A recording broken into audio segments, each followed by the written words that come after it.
down to the bone. Woo. Laid it. Oh my God. Let's see. You better go get some stitches. Gloves on? Let's see how bad. Open it up. Oh, that's a good one.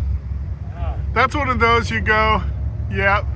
That's when he goes, shit, I'm smarter than that. That makes me sick. That's the worst when it just happens. Extra helps too. Yeah. But the first thing to do is get that dead skin off. Super glue that motherfucker. That's how I became a drinker. Do you know I burned myself worse by polishing than by welding? Because you polish an area and it's hot. It's so hot, you put your skin against it, it'll pull your skin off.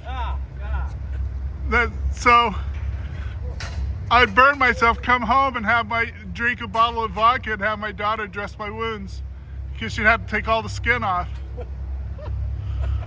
That's how I became good friends with Jim Beam. Hell yeah. I'm good friends with Jack.